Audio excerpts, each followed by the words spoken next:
Bem-vindo à minha videoaula. O tema que eu escolhi para abordar é um tema central da teoria do consumidor, que são as curvas de indiferença e os axiomas de preferência.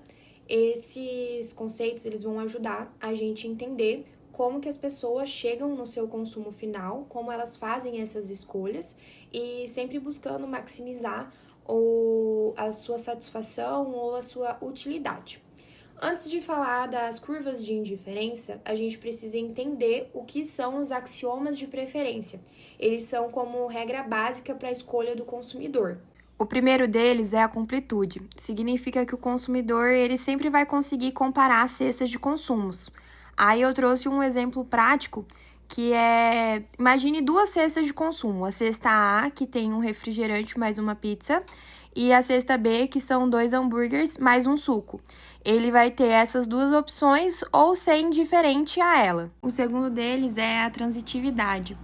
Esse axioma ele evita que as escolhas sejam incoerentes. Eu trouxe esses 3 exemplos de cesta, onde a cesta A, a gente vê que são 2 pedaços de pizza mais um refrigerante, cesta B, um pedaço de pizza mais um refrigerante, e a cesta C contendo só um pedaço de pizza.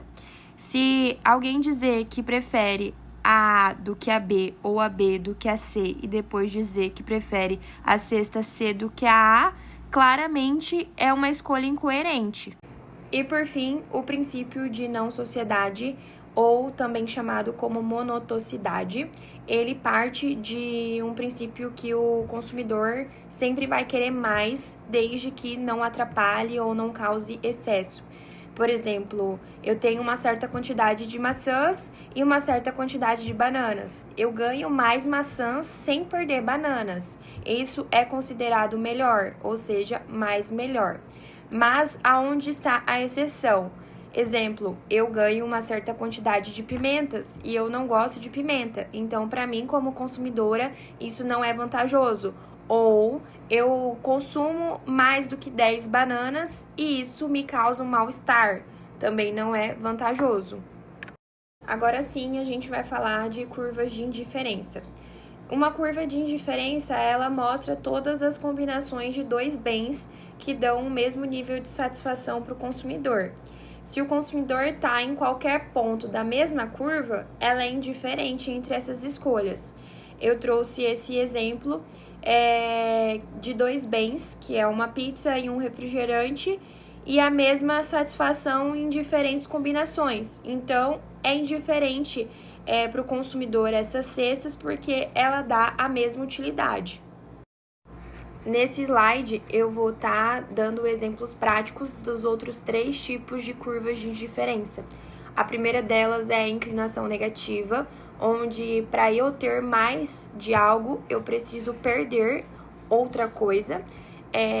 A de convexidade, que é um ponto de equilíbrio entre eu ter abundantemente uma coisa e não ter nada da outra, eu prefiro estar no meio, um pouco das duas. E não se cruzam.